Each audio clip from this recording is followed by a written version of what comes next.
저는 이제 직장생활 하는데, 직장생활 하는데, 제가 공인중개사 시험을 봐서 이제 합격을 했어요.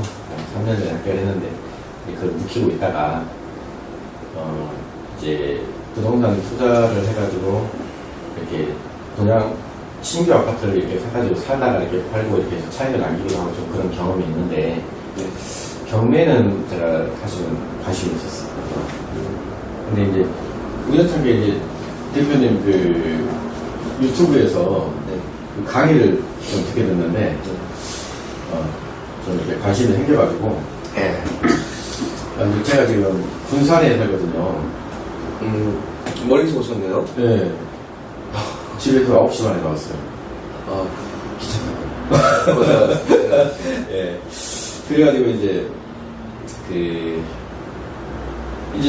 대표님 강의하고 좀 책을 좀 보다가 제가 이제 경매 검색을 좀 해보니까 꼭 얘기하신 그 비슷한 게 하나 나왔어요. 예. 그래가지고 그 선순위 가장 임차인 같은데 그 경매가 좀 낙찰가 좀 많이 떨어졌더라고요. 그래서 제가 한번 여쭤보려고 그걸 뽑아왔는데. 네, 보여주세요.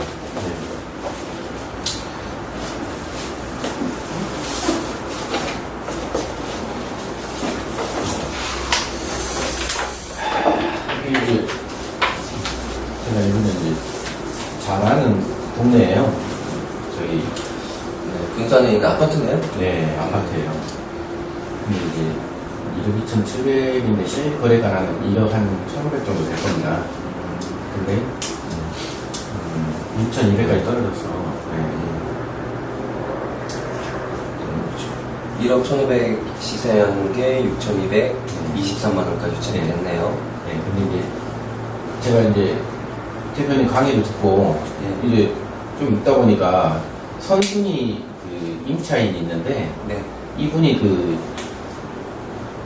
이 채권자의 채무자의 부인이에요. 여기 보니까 지금 누가 선순위 임차인이죠? 신경원 이분이 여자분인데 2006년 7월 1일 날에서 6,700만 원이 돼 있어요.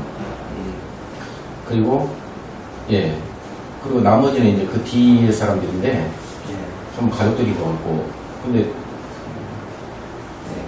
12년 정도에 우리은행에서 이제 9천만 원의 근저당이 설정돼 있더라고요.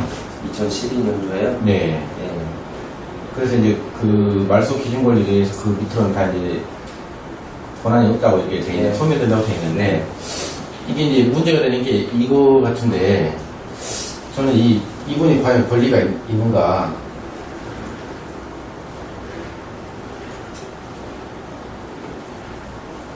신경훈 씨.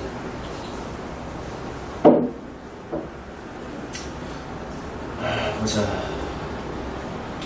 일단 뭐 최초전입자네요. 신경훈 씨가 가족이라는 가정에 보면. 근데 이게 이제 이 아파트 전례를 보면요. 2006년도 7월 달에 최초 입주를 했는데 5년 임대 후 분양 아파트였어요. 그래서 이때 최초로 임대가 들어갔고, 그리고 2012년도에 최초로 분양을 했거든요. 근데 이제 기존에 살고 있던 이분들이 이제 분양을 받은 것 같아요. 5년 임대 후 분양이었는데. 그래서.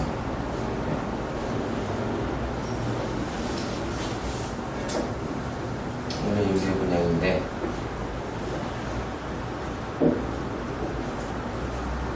장재기 씨는 뭐지? 누굴까? 모르겠어요. 되게 이상하네. 그쵸, 한민재 씨는 또 뭐고? 한민재는 여기 보면은 여기 법원에서 조사한 자료에 가면 한민재의 어머니다, 이게 신경원의 한민재의 어머니라고 되어 있더라고요.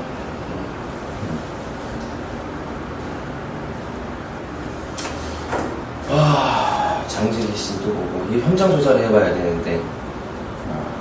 현장 조사가 앞서야 될 것 같거든요. 제가 봤을 때. 예를 들어 그 신경원 씨네 가족이 이제 임대주택에 살고 있다가 이제 분양을 받았다. 그리고 소유자가 됐다. 그러면 이제 이제 대항력의 날짜가 이제 다 대화가 틀려지는 거잖아요. 최초에 전입한 2006년도가 아니고 소유권 이전 등기 그 시점으로 다시 바뀌어버린단 말이에요. 최초의 전입 일자가. 전입은 그대로 있더라도. 네. 그런데 만약에 신경원 씨가 임대주택에서 나가고 지금 소유자가 누구로 되어 있죠? 한성분으로 되어 있습니다. 네. 한성근 씨 전입 안 되어 있네요. 그렇죠? 한성근 씨가 매수를 하면서 현재 신경원 씨 가족들이 계속 거주를 하고 있다면 네. 그건 어떻게 보세요? 그러니까 이게 이제, 네, 한성근 씨가 거주를 하고 있는 거라고 추정이 되는데, 그리고 이분들이 이제 그 부인이고 가족들인 것 같은데, 그러니까 그건 추정이잖아요. 네, 추정이에요. 그러니까 대화가 안 되는 거죠. 네. 6천 살고 있다가 지금 6,700 이건 보증금 증액한 거잖아요. 네. 그렇죠? 네. 그럼 임대주택으로 살고 있다가 소유자가 한성근으로 바뀌면서 네. 그렇죠? 보증금을 증액해주면서 이 사람이 계속 임차인으로 살고 있다. 그럼 현재 전입 2006년도에 전입한 이 신경원 씨는 대학력 있는 임차인이 맞는 거잖아요. 아, 맞는 거예요? 그러니까 네. 신경원 씨가 임대주택을 살고 있다가 한성근 씨가 나중에 분양을 받았어요. 네. 분양을 받으면서 신경원 씨한테도 계속 살래? 나 살게. 보증금 증액해서 그럼 700만 원만. 그래서 임대차 계약서 2장 냈을 수도 있어요. 증액된 거랑 아닌 거랑. 그렇죠? 네. 그래서 두 개가 지금 6천짜리 안에 6,700짜리 나와 있는데 이 6,700이라는 금액이 이 한성근 씨가 이 사람한테 소유권이 이전되면서 다시 임대차 계약 보증금 증액해서 이 사람이 쭉 임차인으로 살고 있다라고 조사가 되면 신경원 씨는 선순위 임차인이죠. 대학력이 있는. 무슨 말인지 이해되세요? 네. 근데 한 가지 의문점이 있는 게, 우리은행에서 이 한성근 씨한테 그 근저당을 9천만 원으로 설정해 줬거든요. 9천만 원 예정해줬다. 예, 채권 최고액이? 예, 근데 선순위 임차인이 6,700이 있는데, 9천을 이게 1억 5백에 분양한 아파트거든요? 2012년도에? 1억 5백이 분양이 됐다. 네네.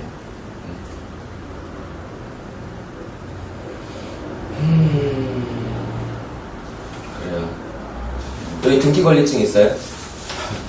제가 못 들어봤습니다. 개인 채권자 없어요? 등기에?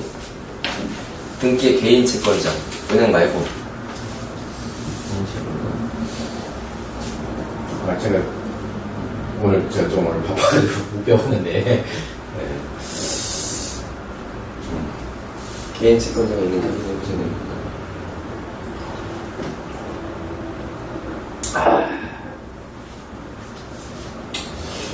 근데 부부관계는 임대차가 안 된다고 하지 않아요? 네. 네. 원칙적으로 되지 않습니다.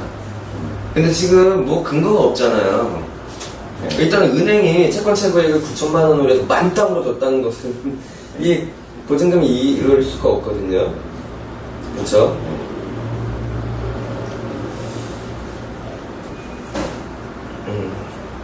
현재 존입되어 있는 사람들, 선순위인 사람이 으로부터 무상거주 확인서를 진구받기 전에는 절대로 은행이 바보가 아닌 이상은 9천만 원 채권 최고액 9천으로 했다고 8천만 원 정도 빌려준 거 아닙니까? 뭐 8,100이 두 배 있든. 네. 그럴 수가 없는데 은행 한번 그 여신관리팀 전화 한번 해봤어요. 우리은행이라고요? 예. 우리은행 여신관리팀 전화해보시죠. 전화로도 얘기가 되는 거예요? 일단은 해보세요. 여신관리팀 전화해서 네. 모모 경매사건, 이 사건 번호 얘기하면서 경매사건 담당자 바꿔달라고 얘기한 다음에 네. 일단 공손하게 부탁을 한번 해보세요. 이런 선순위 임차인이 있는데 대출이 이렇게 많이 나왔다. 네. 이게 좀 은행 업무상으로는 이렇게 많이 나올 수가 없는데 네. 혹시 무상거주 확인서라든지 이런 것이 네. 진구해 둔 것이 있는지 네. 좀 궁금합니다 했을 때 가르쳐주면 굉장히 좋은 건데 안 가르쳐줄 가능성이 굉장히 크단 말이에요. 네. 그래도 일단 물어볼 필요는 있겠죠. 네. 일단 그들은 이런 거 뭐 가르쳐주라고 일하는 공무원들이 아니니까 싫어한단 말이에요. 네. 개인정보이고. 가르쳐 줄 수도 있는가 봐요? 힌트는 줄 수 있어요. 힌트는? 네, 문제 없으니까 낙찰 받고 오세요. 이렇게 얘기하면 뭔 말이에요, 이게. 무상거주 확인서 있으니까 네. 직접적으로는 얘기를 안 했지만 간접적으로 알려줄 수 있단 말이에요. 네. 사실 은행도 낙찰가가 높아져야지 자신의 채권을 회수할 거 아닙니까? 네. 그걸로 낙찰 금액으로 배당이 되는 건데. 네. 그래서 먼저 일단은 여신관리팀, 우리은행 네. 전화해서 이 사건 번호 부르고 담당자를 통해서 일단 물어보는 거. 네. 임차인 내부 관계가 어떻게 되는지, 무상거주 확인서가 있는 건지,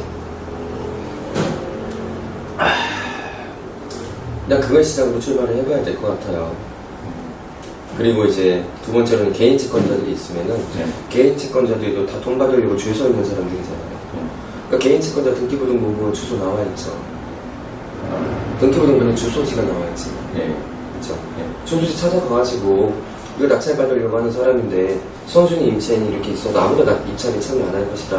네. 그럼 채권자인 본인께서도 뭐야 지금 배당을 받으셔야 되는데 낙찰가가 이렇게 낮으면 어떻게 배당받겠습니까? 네. 1순위 근저당권도 1순위 근저당권도 지금 있는데 그래서 저는 조금 고가에라도 낙찰을 받을 의사가 있는데 이제 법원에 가서 경매 기록을 좀 열람하게 해달라는 얘기를 필요가 있겠죠. 네. 경매 기록은 이제 서류로 접수된 모든 것들이 다 모아져 있는 처리니까 네. 거기 보면 이 사람이 권리신 거였으면 임대차 계약서까지 다 나와 있단 말이에요. 그럼 나중에 소유권이 이전되고 한성근이랑 임대차 계약을 했다. 임대인 한성근, 임차인은 신경은. 선순위 임차인이지. 만약에 그렇게 돼 있다. 경매 기록에 이제 임대차 계약서 4번이 들어가 있을 거 아닙니까? 권리신고 했으면. 네. 그렇게 열람해 볼 수 있는 방법이 있죠. 개인 채권, 개인 이제 이해관계만 보일 수 있으니까 네. 개인 채권자를 데리고 가서 그 사람을 앞세워서 열람 복사를 하는 거예요, 경매 기록을. 네. 그런 식으로 이렇게 돌파를 해서 현장 조사를 해봐야 돼요. 네. 지금은 이제 뭐 방금 얘기하신 것처럼 의심을 해볼 수 있지만 더 나아갈 수 있는 게 없는 상태잖아요. 네. 저도 공감해요. 그럴 수 있을 것 같아요. 네. 여기까지잖아요, 저도. 그래서 그렇게 좀 돌파를 해서 조사를 해야 된다. 만약에 은행에서 그 무상 임차인이라든가 뭐 그런 것을 알 수 있으면 큰 문제가 없는 거예요. 그 다음에 한 가지는 더 알아야죠. 개인 채권자. 아니야, 그건 아니고. 대출을 받으실 거라고 하면은 그 무상 거주 확인서를 내가 낙찰받고 가면 복사해 줄 수 있는지 없는지 까지도 물어봐야죠. 일단 대출을 빨리 받아야 되는데 네. 근거 서류가 없으면 이 금액만큼 빼고 일단 대출이 나올 거란 말이에요. 네, 그럴 것 같아요. 네, 네. 그러면 내 현금 유동이 당장 안 된다고 하면은 무상 거주 확인서 열람 복사 여부가 가능한지 네, 복사를 해줄 수 낙찰을 있는지. 받았을 때. 그렇죠. 야. 그래야지 대출해주는 사람한테 줘야지, 은행에도 줘야지 은행이 그래 객관적인 증거구나 하고 대출을 해줄 거 아닙니까? 네. 그것까지 확인해야 되겠죠. 큰 어떤 경로 조사 방법에 경로를 몰라서 이제 못하는 사람도 있고 네. 알지만 번거로워서 다른 물건 또 까딱까딱 하는 사람도 있고. 네. 근데 어쨌든 이런 거에 대해서 돌파를 해야지 특수물건으로 돈을 법니다. 네. 네. 경매 대중화됐잖아요. 아, 그래서 저희 아파트로 이게 좋은 물건들이 많이 나오는데 낙찰이 너무 한 90% 가까이 돼서 낙찰이 되니까 그렇죠. 예, 의미가 없더라고요. 그럼요, 분산도 낙찰가가 높은 지역이에요.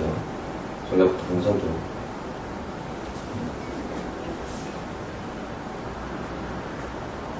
그러면 이 신경원이라는 이분이 이제 그 대항력이 없다고 이제 그 무상거주 확인을 제가 확보를 하면 사실 이 건에 대해서는 문제가 전혀 없죠, 현재. 전혀 없어요. 네. 어.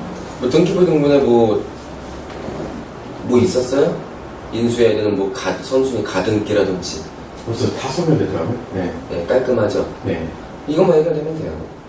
그리고 무상거주 확인서를 내가 뭐 증거했다 그러면은 명도하는 것도 간단해요. 인도명령 신청 법원에 하면서 네. 거기 이 근거로 무상거주 확인서 같이 떡 주면 끝. 인도명령 결정으로 나와요. 그럼 강제 집행할 수 있는 권한이 있는 거잖아요. 편하게 명도 협상할 수 있겠죠. 그 무상거주 확인서가 있으면 대출도 바로 그렇죠.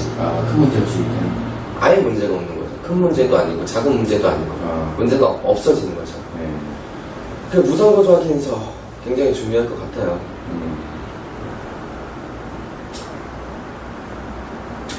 그게 중요할 것 같아요.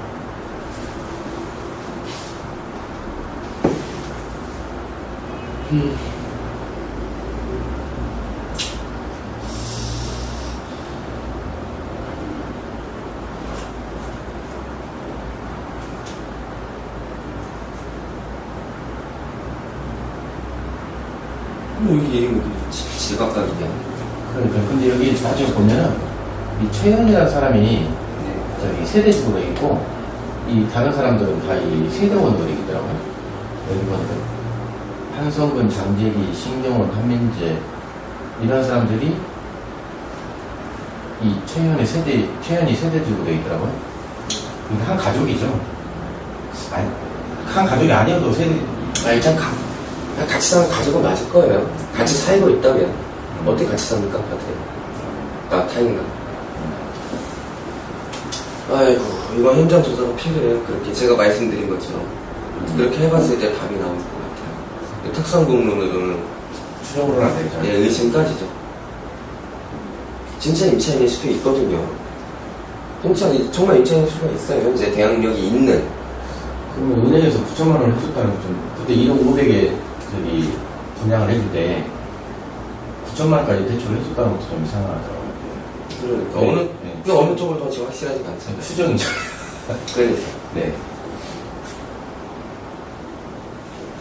배당은 안 했죠? 네. 배당 요구도 안 했고, 뭐, 폐문 상태라고 하고, 그렇죠. 그건 이제 집행관이 현장 조사 나갔을 때 네. 문이 안 열리니까 폐문이 뜨죠. 사람이 없을 수는 있는 거고. 배당 요구를 안 했다.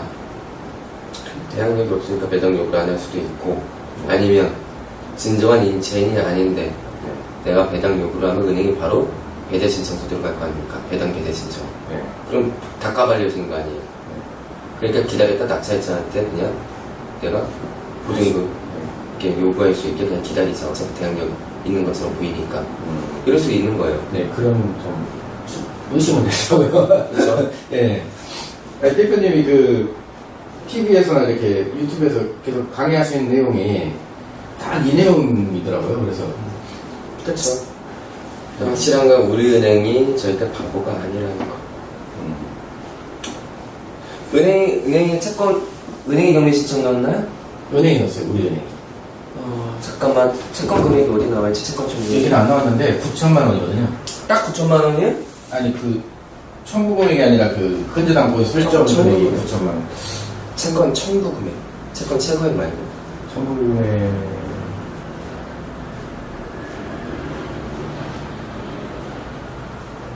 기억나요? 네. 왜 그러세요? 금융중개사님. 아니 그건 이제 따고 한 3년 지났는데 지금 안 하고 있는데 앞으로 좀 이제 한번 해볼 생각이 있어요.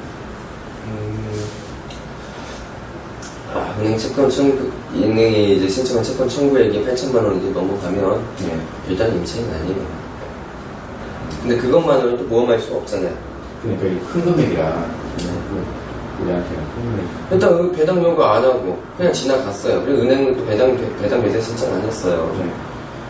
그러고 나서 나중에 이제 뭐 소송을 통해서 뭐 어쩌고저쩌고 한다고 굉장히 피곤해질 수도 있고 머리 아픈 상황이 발생할 수도 있기 때문에 지금 여기서 써붙일 수 있는 게 손에 잡혀야 되는데 제가 말씀드린 것처럼 조사해야 될 것 같아요. 그거 말고는 딱히 방법이 없네요. 근데 거의 은행에서는 잘 안 가르쳐주죠. 개인정보잖아요. 네. 그거 가르쳐주라고 걔네들 공무원 일하는 거 아니잖아요. 그거 가르쳐주고 있으라고. 그거 개인정보인데 네. 자기도 진급 못하면 어떻게 쓸데없는 짓 했다가 네. 그러면 안 되잖아요. 일단 현장 찾아가 보는 것도 좋아요. 밤에는 집에 있겠죠. 아, 이 주인을요? 네? 집주인을? 네. 물어볼 수 있잖아요. 우리 임차인 아니다. 여기 무슨 생사 한성근 씨랑 해서 우리 다 소유자다. 그렇게 나올 수도 있는 거예요. 지금 사람 이름 모르는 거 여기서 다 얘기해버리면 그럼 편하게 들어가도 되죠. 이 사람들이 지금까지 행적을 보니까 여기는 지금 잘 안 나와 있는데 뭐 처음에는 제일건설이 이때 제일건설하고 이제 이렇게 한 건데 임대차 들어갈 때 제일건설이 채권자라 했다가 나중에 한선배이 채권자다 이 며칠 만에 또 말을 바꿨고 좀 이런 거 보니까 그런 기록이 있더라고요. 그래서 이 사람들도 이제 나름대로 막 생각을 막 하고 있는 것 같아요. 이게 어떻게 하면 자기가 피해를 안 보고 좀 이렇게 할 수 있을까 뭐 그리고 이제 저도 이제 추정을 하고 있지 않습니까? 근데 다른 사람들도 경매를 하시는 분들은 다 이제 추정을 하실 것 같은데. 추정하는데 액션을 안 취하죠. 취하는 사람만 돈을 버는 거예요. 두드리다. 그러면은 지금 이게 6,223만 원까지 떨어졌는데 이게 제가 이 가격에 들어가면 낙찰이 가능할까요? 무조건 뭐 이제 지금 네. 아무것도 지금 제가 본 게 없으니까 그거는 모르겠고 네. 다른 사람도 똑같은 생각을 하고 만약에 이 사람 선수는 임차인이 아니다라는 것을 확인하지 못한 상황이라면 아무도 못 들어오죠. 왜냐면 6,700을 물어준다는 전제의 금액이 썩 적어야 되는데 네. 이게 최저가로 들어간다 하더라도 두 개 합치면 시세를 넘어가 버리잖아요. 네. 그러니까 못 들어오긴 하죠. 한 2천만 원 넘어가요. 그러니까 못 들어오죠. 그럼 한 번 더 유찰이 되는 거죠. 계속 유찰이 되는 거죠. 아니, 못 들어가면. 그렇죠. 네. 그 정도면 물어주고도 내가 수익이 남아야 했을 때 들어가는 건데 거란 말이에요. 초보자들도. 네. 그러니까 지금 조사를 통해서 근거를 손에 넣은 사람, 임차인이 아니다라는 걸 넣은 사람이 없다 아직. 그러면 이건 안 들어가요. 있다 하더라도 한 번 더 기다릴 수도 있어요. 한 번 더 기다린다. 그 금액까지. 기다리는 거죠. 좀 더 낮게 맞을 수 있을 때까지.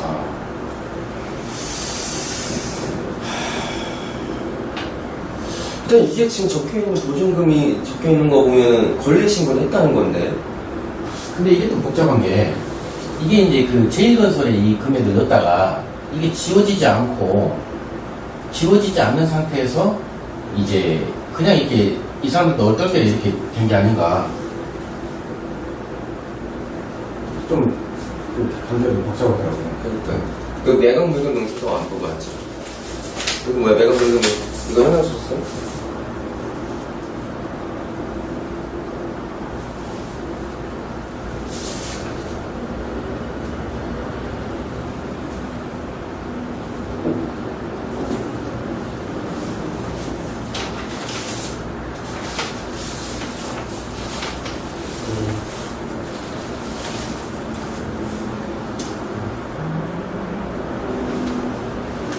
권리신고 했네요. 신경원 씨. 정보 출처잖아요. 정보 출처가 권리신고가 있잖아요. 지금 내용이. 6,700으로 권리신고 한 거예요. 배당 요구? 봐봐요. 했잖아요. 배당 요구 했네요. 돈 달라고. 보증금을 달라고 지금 배당 요구를 한 상태예요. 배당 요구 여부. 날짜 적혀 있잖아요. 배당 요구 일자. 그쵸? 배당 요구 종기일이 5월 18일이죠, 2015년. 근데 2015년 8월 3일 날 했죠. 그러니까 배당을 못 받아요. 배당 요구 종기일까지 배당 요구를 해야지 배당이 되는데, 배당 요구 종기일이 지나서 배당 요구를 했기 때문에, 권리신고를 했음에도 불구하고 배당을 못 받는다. 근데 배당 요구를 했다. 알고 있으면서도 한 것 같아요. 그게. 이 사람들이, 이분이 알고 있으면서도, 여기 종기가 이미 석 달이나 지난 상태에서 요구를 했다는 것은 자기도 배당 받을지 못 받을지 알고 있지만은 형식상으로 한 게 아닌가. 그렇죠. 네. 그래서 어차피 배당을 못 받으니까 은행이 배당 배제 지정서도 안 넣을 거고. 네네네. 그리고 난 진짜 임차인처럼 보일 것이고. 그러면은 제3자를 통해서 자기가 싸게 낙찰을 받아서 다시 이 집을 소유할 수 있는 거잖아요. 그렇죠. 네. 그 추정이 있는데 이게 추정입니다. 이렇게까지 한 거 보면 이 사람도 지금 손 놓고 있는 상태는 아니고 꾀를 굴리고 있는 상태네요. 그렇죠? 네. 누군가의 컨설팅을 받아가면서 네네네. 반보사든 누구든 네. 그 사람도 지금 꾀를 부려서 나름대로의 생각대로 가이드라인대로 가고 있는 상황이에요. 그러면 이거는 분쟁을 해야 된다는 소리거든요. 네, 진실과 거짓을 게임에서 분쟁을 해야 된다는 논리예요. 이 사람도 지금 나름대로 칼과 방패를 들고 해나가고 있잖아요. 네. 꾀를 써가면서. 네. 그럼 이건 분쟁거리잖아요. 은행이 무상보조하겠소를 해주지 않는 이상. 그렇죠? 임대차 계약서 제출했고요. 그게 진짜든 거짓이든 임대차 계약서 제출한 거고요. 은행이 여신관리 팀장. 혹시나 그 근저당권이 채권이 유동화 전문회사 쪽으로 이제 매각이 돼서 유동화 전문회사가 채권을 매입해왔다. 그러면 그 유동화 전문회사로 전화하면 되거든요. 만약에 매입해왔으면 유동화 전문회사가 유동화 전문회사 알려줍니다. 유동화 전문에서 하는 거죠. 네, 알려줘요. 원래 그 은행에서는 1차적으로 그 채권을 가지고 2차 유동화 시키잖아요. 그러니까 근데 그거 원래 다 그렇게 하는 다 그렇게 하는 건 아니죠. 건 아니고요. 예. 무조건 유동화로 넘어가는 건 절대 아니에요. 네. 은행 맘이죠. 아, 은행은 어느 정도 대출, 미수금, 그쵸?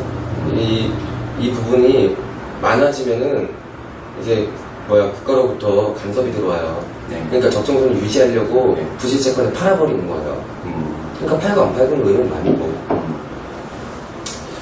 혹시 유동화로 넘어갔다 그러면 얘네들은 공개하니까 더 이상의 문제될 물건이 아니니까 이번에 사람들이 들어오겠죠. 일단 은행부터 전화해 보시는 게 순서 같아요. 거기서 답 안 나오면 쉽게 들어갈 수 있는 물건 아니네요. 아, 네, 쉽게 들어갈 수 있는 물건. 사실은 제가 그 우리은행에 지금 여기 제가 지금 살고 있는 데가 이제 미장 아이파크라고 이제 군산에 아파트가 있는데 올해 2월달에 제가 대출을 받고 들어갔어요. 분양받아서. 근데 거기서 아마 여기서 대출을 했더라고요. 그 은행에서. 근데 이거를 만약에 이런 사건을 이제 우리 옵션에 컨설팅을 맡기면 제가 어떻게 해야 되는 거예요, 이거를? 그럼 원스톱 때 신청을 하셔야죠. 근데 원스톱 때 신청하시고 네. 현장 수사 분석을 해본 결과 네. 이제 들어가면 안 되는 물건이다. 네. 그러면 이제 다른 물건을 찾던가 그래야겠죠. 아, 원스톱 때 신청하시면 돼요. 만약에 조사 분석을 하고 싶으시면. 원스톱데이라는 서비스가 있어요. 네, 무료성 홈페이지 들어오면 서비스는 다양한 네. 내 입맛에 맞는 그 서비스 선택하시면 돼요. 아, 그러면 제가 원스톱데이 그 서비스를 신청하면은 저도 이제 한 번도 안 해봐서 그런데 어떻게 해야 되는 거예요? 홈페이지 들어가서 원스톱 때 신청하고 결제하시면 돼요. 아, 그러면 네. 컨설턴트가 전화 주고 네. 선생님 가이드라인에 맞춰서 물건을 선정하죠. 네. 들어오시는 물건이 있으면은 검토해갖고 또 분석해보고 알려드리고 네. 마음에 들면 입찰하는 거고 낙찰되면 낙찰 수수료 있는 것이고 네. 거기다 완전한 마무리까지 다 해드리는 거죠. 낙찰되면 낙찰 수수가 있고 낙찰이 안 되면 낙찰 수수료는 없죠. 더 이상의 비용은 없습니다. 그쵸. 따로 나갈 게 없는 거죠. 아, 원스톱데이 서비스 그거는 얼마예요? 정형은 22만 원이고요. 네. 이제 현장 조사비는 따로 받습니다. 아, 전혀 따로 하고요. 그걸 신청해서 제가 겁이 나가지고 한 번도 안 해본 거라 이제 대표님 이론대로라면 제가 이게 추적이 되는데 무상거주 확인서 있어야 돼요. 무상거주 확인서. 그 확인 못하면 나중에 소송 가서 추정만으로도 이길 수도 없고 얘 나름대로 최선의 준비를 다 할 거예요. 네. 어떻게 부정해낼 건데 무상거주 확인서밖에 없지. 지금으로서. 근데 제가 만약에 낙찰을 받으면 은행에서는 그 무상보증 확인서를 좀 연락할 수 있다면 해주죠. 연락만 해줘야 될 의무는 없어요. 의무는 없죠. 그러니까 확인을 해야죠. 50%는 해주고요. 50%는 그냥 복사도 안 된다고 하거든요. 아, 반반이에요. 왜냐면 이해관계인이 된 거기 때문에 굳이 안 해줘야 될 필요가 없기 때문에 해주는 데는 해주고 안 해주는 데는 또 안 해주고 그렇습니다. 무상거주 확인서 확인하는 게 답이에요. 그거 안 되면 굳이 이 물건은 입찰을 안 하는 게 나아요. 손에 잡히는 게 없으니까 맞서서 할 게 없는데.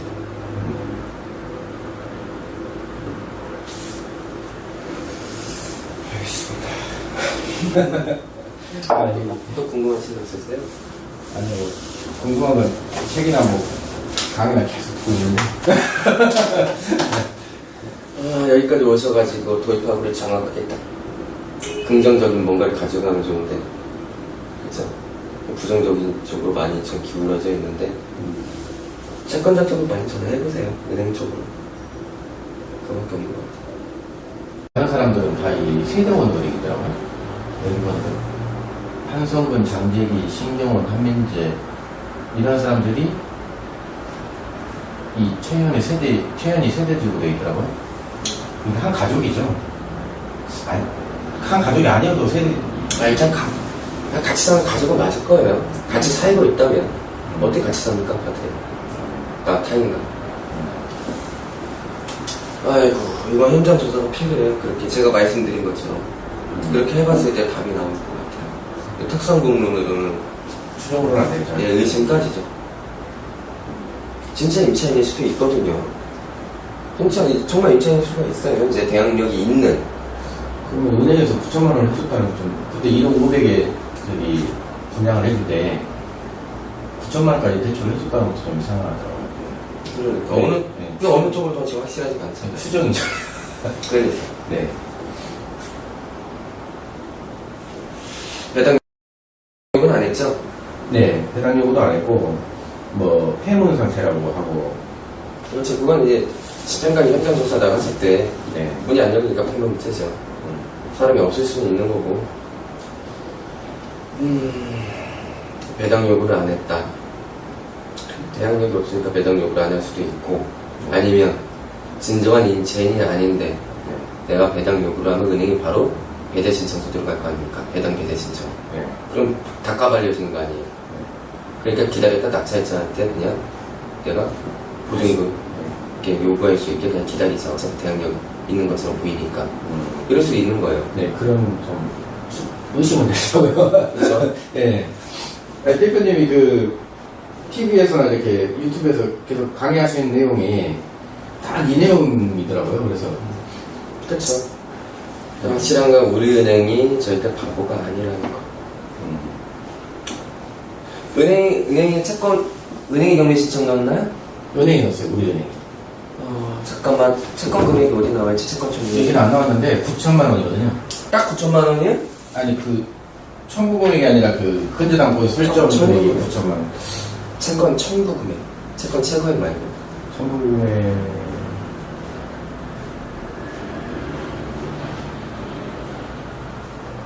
기억나요? 네. 왜 그러세요? 공인중개사님. 아니 그건 이제 나가 한 3년 지났는데 지금 안 하고 있는데 앞으로 좀 이제 한번 해볼 생각이 좀 있어요.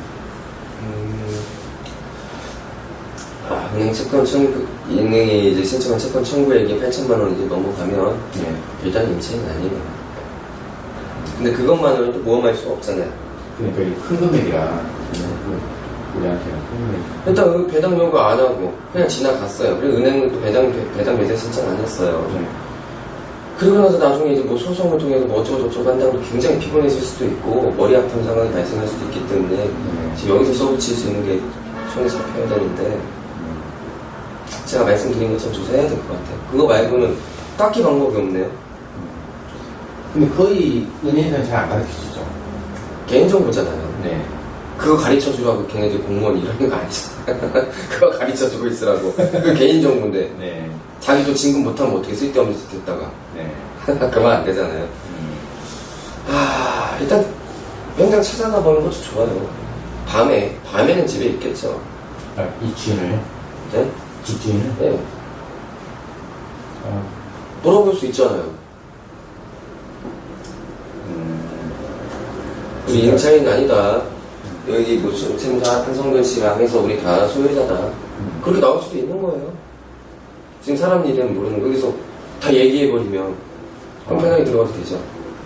이 사람들이 지금까지 행적을 보니까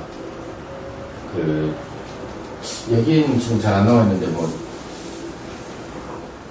처음에는 제1건설이 이때 제1건설하고 이제 이렇게 한 건데 임대차 들어갈 때 제1건설이 채권자라 했다가 나중에 한선명이 채권자다 이 며칠 만에 또 말을 바꿨고 좀 이런 거 보니까 그런 기록이 있더라고요. 그래서 이 사람들도 이제 나름대로 막 생각을 하고 있는 것 같아요. 이게 어떻게 하면 자기가 피해를 안 보고 좀 이렇게 할 수 있을까. 그리고 이제 저도 이제 추정을 하고 있지 않습니까? 근데 다른 사람들도 경매를 하시는 분들은 다 이 추정을 하실 것 같은데. 추정하는데 액션을 안 취하죠. 취하는 사람만?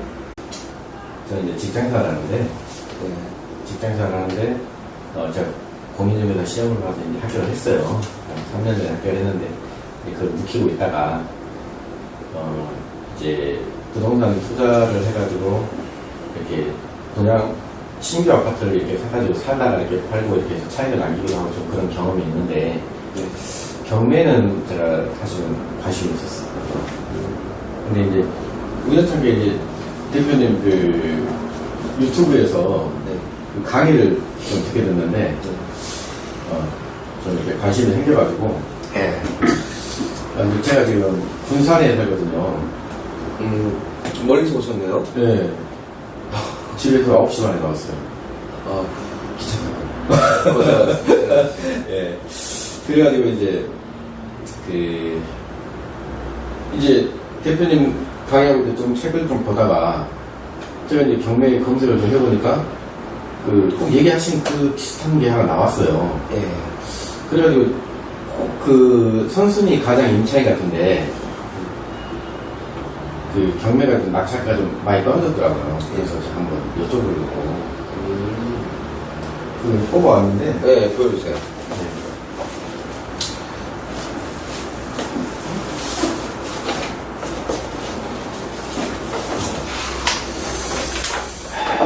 이게 제가 이번에 이제 잘 아는 동네예요. 저희 네, 군산에 있는 아파트네요? 네 아파트예요. 근데 이제 1억 2,700인데 실거래가 한 1억 한 1,500 정도 될 겁니다. 근데 6,200까지 떨어졌어. 네. 1억 1,500 시세한 게 6,223만원까지 유찰이 됐네요. 네, 근데 이제 제가 이제 대표님 강의를 듣고 네. 이제 좀 있다 보니까 선순위 그 임차인이 있는데 네. 이분이 이 채권자의 아니 채무자의 부인이에요. 여기 보니까 지금 누가 선수님 임차인이죠? 신경원 이분이 여자분인데 2006년 7월 1일 날에서 6,700만 원이 돼 있어요.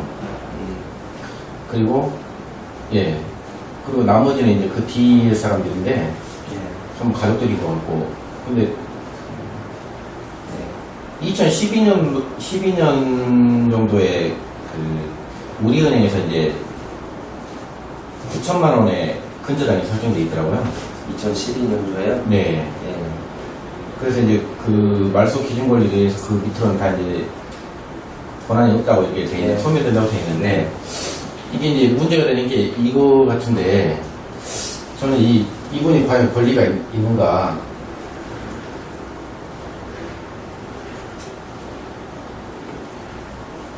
신경훈 씨.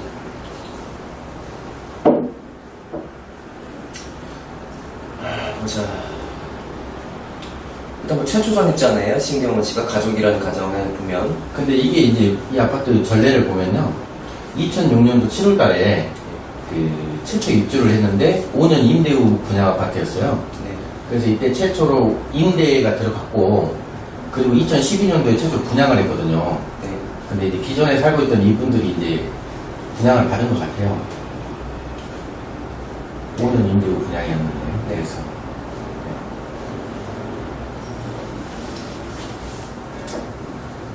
오늘 임대 분양인데.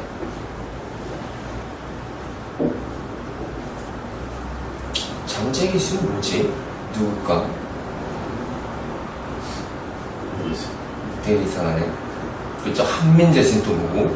이 한민재는 여기 보면은 여기 법원에서 조사한 자료에 가면 한민재 어머니다, 이 신경원의 한민재 어머니라고 되어 있더라고요.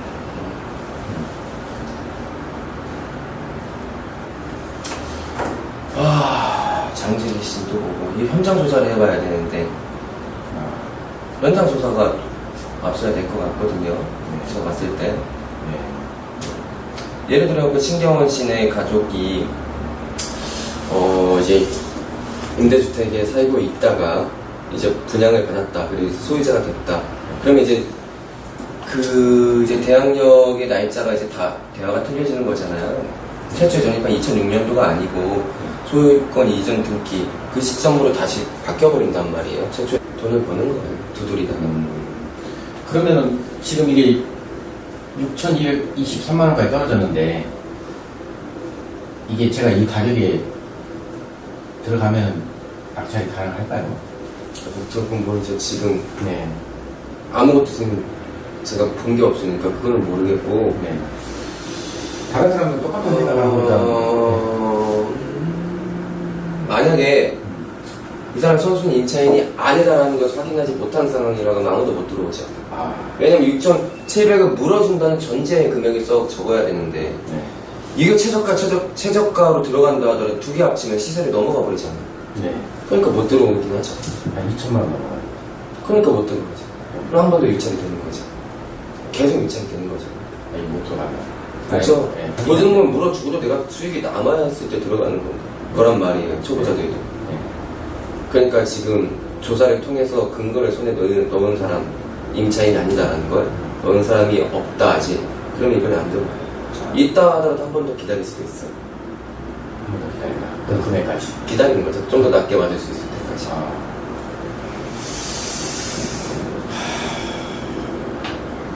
일단 이게 지금 적혀있는 보증금이 적혀있는 거 보면 권리신고를 했다는 건데.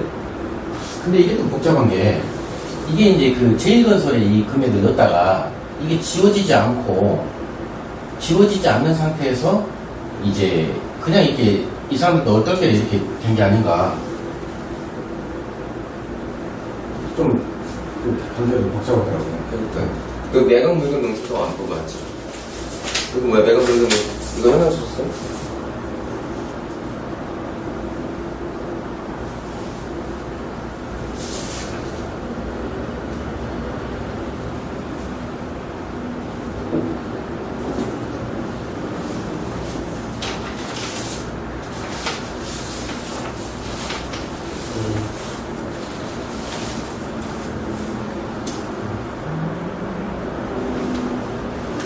권리신고 했네요.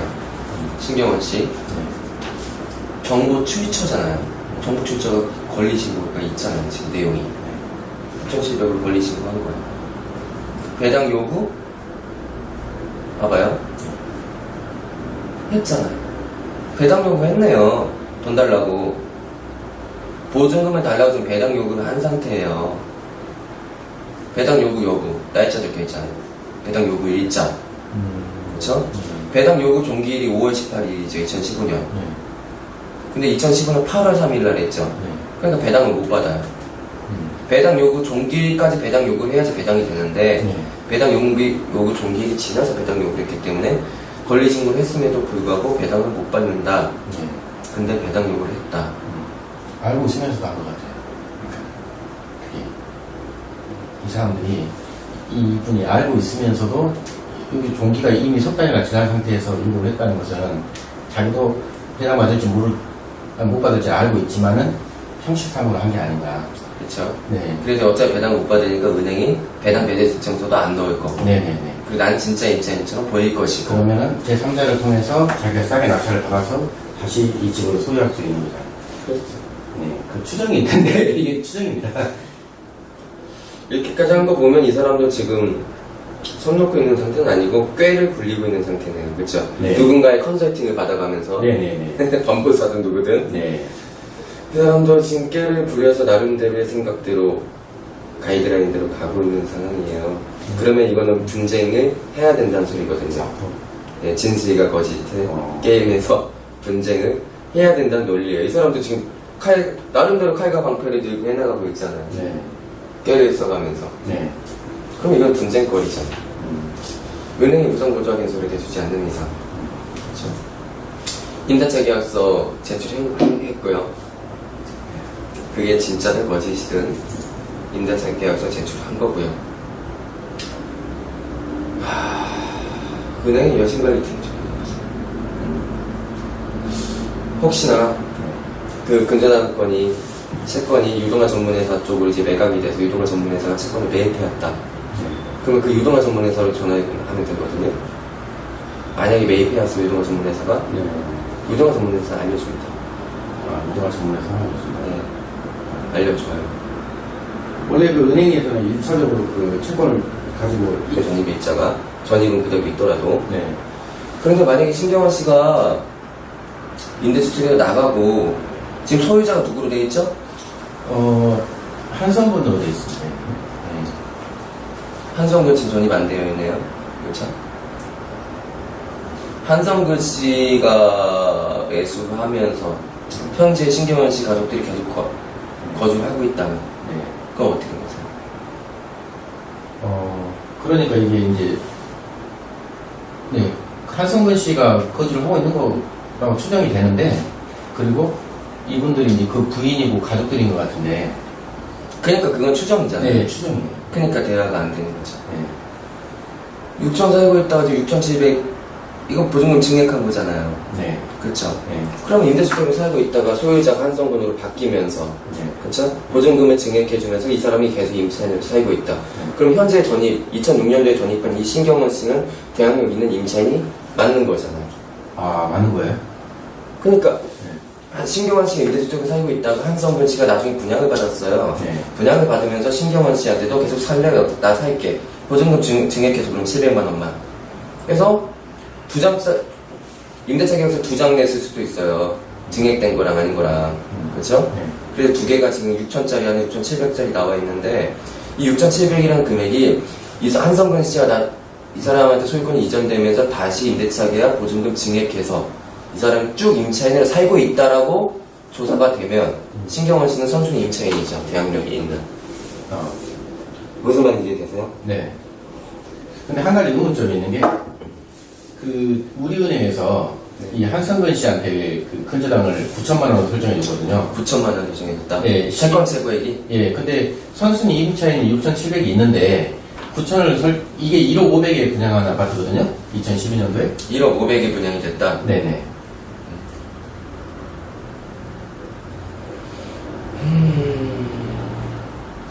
그래요.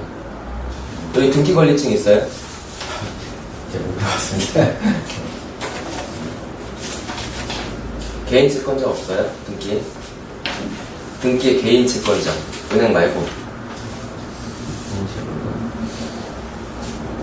제가 제가 좀 오늘 바빠가지고 못 배웠는데. 네. 개인 채권자가 있는지 확인해보셔야 됩니다.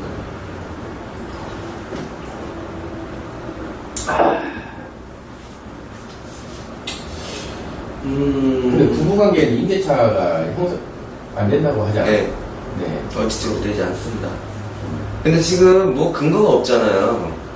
네. 일단은 은행이 채권 최고액을 9천만 원으로 해서 만땅으로 줬다는 것은 이 보증금이 이럴 수가 없거든요. 그렇죠?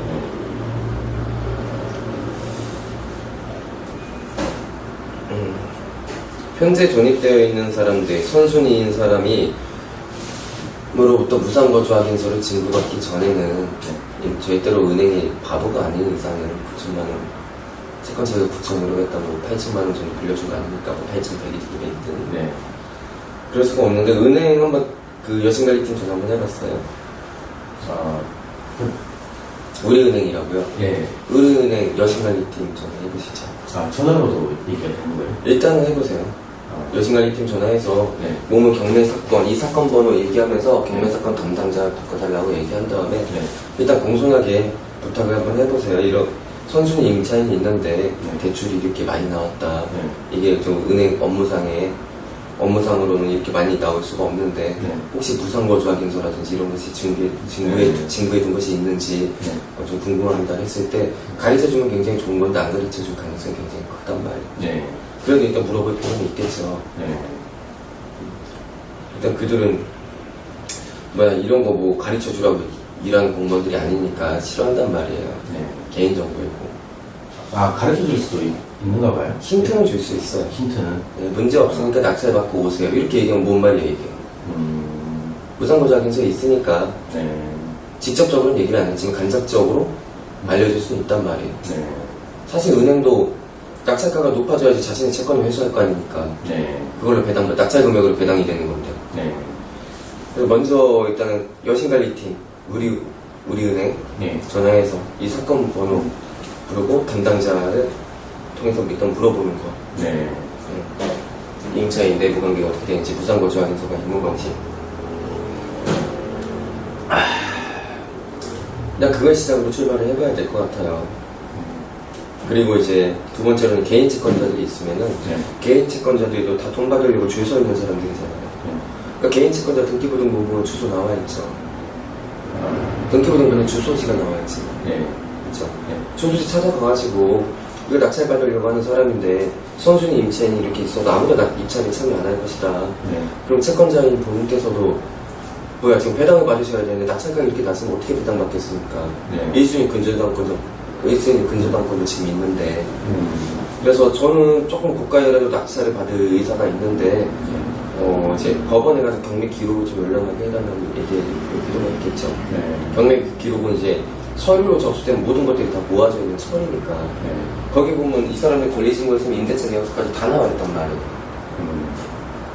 그럼 나중에 소유권이 이전되고 한성근이랑 임대차 계약을 했다. 임대인 한성근, 임차인은 신경은 선순위 임차인이지. 만약 그렇게 돼 있다. 경매 기록에 이제 임대차 계약서 사본이 들어가 있을 거 아닙니까? 권리신고 했으면. 네. 그렇게 열람해 볼 수 있는 방법이 있죠.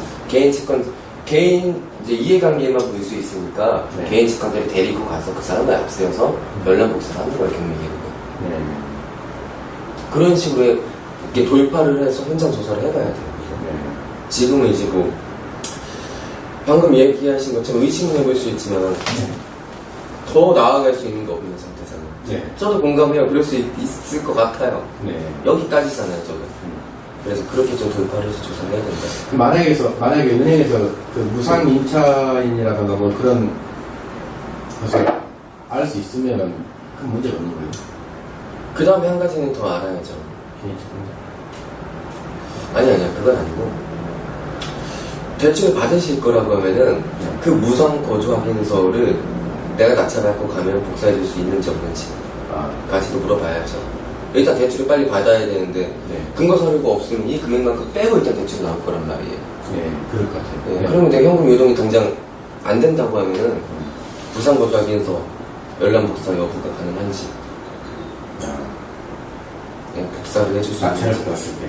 그렇죠. 야. 그래야지 대출해주는 사람한테 줘야지, 은행에도 줘야지 은행이 그래 객관적인 증거구나 하고 대출을 해줄 거 아닙니까? 네. 그것까지 확인해야 되겠죠. 큰 어떤 경로 조사 방법에 경로를 몰라서 이제 못하는 사람도 있고 네. 알지만 번거로워서 다른 물건 또 깍깍깍 하는 사람도 있고. 네. 근데 어쨌든 이런 거에 대해서 돌파를 해야지 특수물건으로 돈을 법니다. 네. 네. 경매 대중화됐잖아요. 아, 그래서 저희 아파트로 이게 좋은 물건들이 많이 나오는데 낙찰이 너무 한 90% 가까이 돼서 낙찰이 되니까 그렇죠. 네, 의미가 없더라고요. 그럼요, 분산도 낙찰가가 높은 지역이에요. 전라북도 분산도.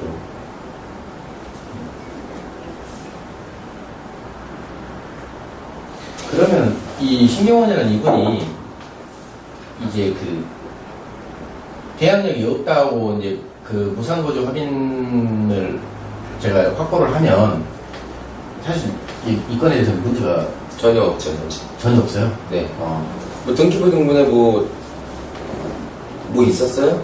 인수해야 되는 뭐 선순위 가등기라든지. 벌써 다 소멸되더라고요. 네. 네, 깔끔하죠. 네. 이것만 해결되면 돼요. 그리고 무상거주 확인서를 내가 뭐 증거했다 그러면은 명도하는 것도 간단해요. 인도명령 신청 법원에 하면서 네. 거기 여기 근거로 무상거주 확인서 같이 떡 주면 끝. 인도명령 결정이 나와요. 그럼 강제 집행할 수 있는 권한이 있는 거잖아요. 편하게 명도 협상할 수 있겠죠. 그 무상거주 확인서가 있으면 대출도 바로 그렇죠. 큰 문제 없이. 아예 문제가 없는 거죠. 큰 문제도 아니고 작은 문제도 아니고 문제가 없어지는 거죠. 네. 그 무상거주 확인서 굉장히 중요할 것 같아요.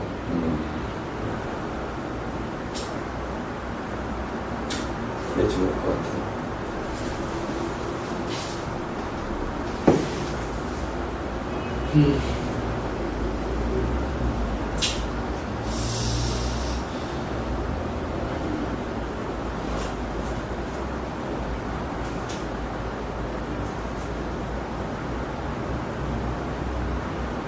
뭐 이게 지각각이야.